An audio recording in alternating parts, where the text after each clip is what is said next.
मी भाऊसाहेब वावीकर या शाळेचा मुख्याध्यापक बोलतोय। सप्रेम संस्थेची स्थापना 1999 मध्ये झाली।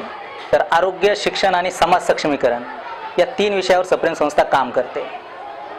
गेली अनेक वर्षापासून, गेली 15 वर्ष झाली, तर शिक्षण क्षेत्रामध्ये आम्ही मोठ्या प्रमाणावर काम केलेलं आहे। त्या शिक्षणाचाच एक भाग म्हणून डोंबिवली येथे आपण ब्रिंग ए स्माइल स्कूल, ती मतिमंद मुलांची शाळा, ज्यांना आम्ही आता गतिमंद म्हणतो, कारण ती जी काही मुलं आहेत त्यांची गती कमी आहे, या उद्देशाने ही एक शाळा सुरू झालेली आहे। पूर्वी दिशा एक संस्था या ठिकाणी शाळा चालवत होती। दिशा संस्थेच्या नंतर काही प्रॉब्लेम्स आल्यामुळे मग त्यांनी, काही पालकांनी सप्रेम संस्थेला विनंती केली की आपण या ठिकाणी शाळा सुरू करावी। सर्व पालकांची आम्ही मीटिंग घेतल्यानंतर आम्ही असं ठरवलं की या ठिकाणी आपल्याला कोण मदत करू शकतं। तर एकमेव व्यक्ती डोंबिवलीमधली राहुल दामले साहेब, हे पालकांनी पण सुचवलं आणि आम्हाला इतर कार्यकर्त्यांनी पण सांगितलं की तुम्ही जर राहुल दामलेंकडे गेलात तर तशा पद्धतीने तुम्हाला ही शाळा सुरू करता येईल। मग आम्ही सर्व मिळून राहुल दामले साहेबांकडे गेलो। राहुल दामले साहेबांनी आमचं सर्व काही म्हणणं ऐकून घेतलं आणि त्यांनी फक्त सांगितलं की तुम्ही निश्चिंत राहा, मी हे काम करणार आहे। कारण दामले साहेब मला काही ओळखत नव्हते किंवा संस्थेला, सप्रेम संस्थेला पण ओळखत नव्हते, परंतु त्यांना जेव्हा या मुलांची समस्या आम्ही सांगितली तर त्यांनी त्या मुलांकडे बघून तेव्हाच तात्काळ होकार देऊन टाकला की आपल्याला ही शाळा सुरू करणं गरजेचं आहे, आपण या मुलांसाठी काम करणार आहोत। मी व्यक्ती म्हणून काम करत नाही, तर ह्या सामाजिक बांधिलकी म्हणून काम करत आहे। आणि तेव्हा आम्ही राहुल दामले साहेबांना ओळखू लागलो। त्यानंतर त्यांनी महासभेमध्ये स्वतः ठराव मांडून जी काही मतिमंद मुलांची शाळा आहे ती सुरू करण्यासाठी आम्हाला मोलाचं सहकार्य केलं। महापालिकेमध्ये त्यांनी ठराव मंजूर करून घेतला आणि मोफत ती शाळा सुरू झाली। आता ती शाळा सुरू झाल्यानंतर आम्ही गेली 3-4 वर्ष त्या शाळेमध्ये विद्यार्थ्यांना शिक्षण देत होतो, परंतु ती इमारत ही धोकादायक महानगरपालिकेने घोषित केली। धोकादायक इमारत घोषित केल्यानंतर पालक सुद्धा हादरले आणि आम्ही सुद्धा हादरलो की आता आपण जायचं कुठे। त्यानंतर मी मीटिंग सुद्धा घेतली, पालकांबरोबर मीटिंग घेतली।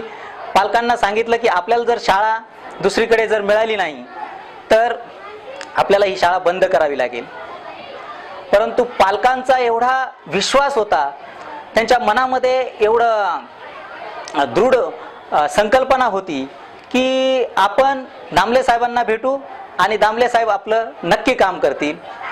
तेव्हा मी लगेच दामले साहेबांना फोन केला। दामले साहेबांना म्हणालो की सर असा असा प्रॉब्लेम्स आहे, तर पालक तुम्हाला भेटू इच्छितात। त्यांनी मला फोनवर सांगितलं की पालकांना काही घेऊन येऊ नका, वाटलंच तुम्ही एकटे आलात तरी चालेल। मी म्हटलं की नाही, पालक तुम्हाला भेटू इच्छितात। पालक म्हणाले की आम्हाला दामले साहेबांना भेटायचं आहे। त्यावेळेस आम्ही दामले साहेबांकडे गेलो। दामले साहेबांनी सांगितलं की तुम्ही निश्चिंत राहा, तुम्हाला जरी त्या ठिकाणी जागा उपलब्ध झाली नाही, मी डोंबिवलीमध्ये कुठेही जागा उपलब्ध करून देईल, फक्त तुम्ही मला शाळेचं नाव सांगा। आम्ही ठिकठिकाणी प्रत्येक शाळेमध्ये विचारणा केली की कोणत्या शाळेमध्ये वर्ग रिकामे आहेत, महापालिकेचे कोणत्या शाळेमध्ये वर्ग रिकामे आहेत हे विचारलं, परंतु एकाही शाळेने आम्हाला सांगितलं नाही की या शाळेमध्ये वर्ग रिकामे आहेत। पुन्हा आम्ही दामले साहेबांना सांगितलं की सर आमच्याच्याने काही शक्य नाही। ते म्हणे ठीक आहे, काही हरकत नाही। त्यानंतर त्यांनी सांगितलं की तुम्ही काही काळजी करू नका, तुम्हाला मी जेव्हा शाळा सुरू होणार आहे त्या शाळा सुरू होण्याच्या आतमध्ये तुम्हाला 2 वर्ग हे देईल। त्यानंतर त्यांनी या ठिकाणी आम्हाला KB विरा या शाळेमध्ये आम्हाला 2 वर्ग या ठिकाणी देऊ केले आणि शिक्षणाधिकाऱ्यांना भेटणं असो की महापौरांना भेटणं असो, या सर्वांना त्यांनी भेटी घेऊन या ठिकाणी त्यांनी हा आमचा प्रश्न सोडवलेला आहे। त्यांचे खूप आभार आम्ही मानतो, कारण त्यांच्याकडे एवढी चिकाटी आहे आणि ते एखाद्या कामाची जर होकार जर दिला तर त्या काम हे नक्कीच करतात। कारण ते स्वतः या ठिकाणी आले होते, काम करण्याकरता स्वतः या ठिकाणी आले, प्रत्यक्षात ते लक्ष देतात। फक्त ते आम्हाला सांगतात की जर काही अडलं तर तुम्ही लगेच मला तात्काळ फोन करा। कोणता अधिकारी काय म्हणतोय लगेच फोन करा, मी लगेच कारण सातत्याने आम्ही त्यांच्या संपर्कात राहून हे 2 वर्ग मिळवलेले आहेत. या 2 वर्गात थोडं काम करणं पण गरजेचं आहे, तेही आम्ही सातत्याने त्यांना सांगतोय. आमची तर अशी इच्छा आहे की महानगरपालिकेमध्ये हा वर्ग समाविष्ट करून जर घेतला तर खूपच दामले साहेबांचे या पालकांवर, आमच्या संस्थेवर आणि सर्वांवर हे उपकार होतील. अशा पद्धतीने दामले साहेबांनी आम्हाला मदत करावी आणि दामले साहेब खरोखरच मदत करतील या दृढ विश्वास ठेवून आम्ही त्यांना सातत्याने त्यांची विचारणा करत असतो. मी विद्या रुमडे म्हणते. माझा मुलगा या शाळेत 2 वर्षापासून शिकत आहे आणि आता आमचे प्रिन्सिपल वावीकर सरांनी संपूर्ण माहिती आता सांगितलेली आहे आणि खरंच मी सर्व पालकांच्या वतीने दामले साहेबांचे फार फार आभार मानते. त्यांनी KB वीरामध्ये जे 2 वर्ग देण्यासाठी फार कष्ट घेतले, फार मेहनत केली, त्याबद्दल मी सर्व पालकांतर्फे त्यांची फार आभारी आहे.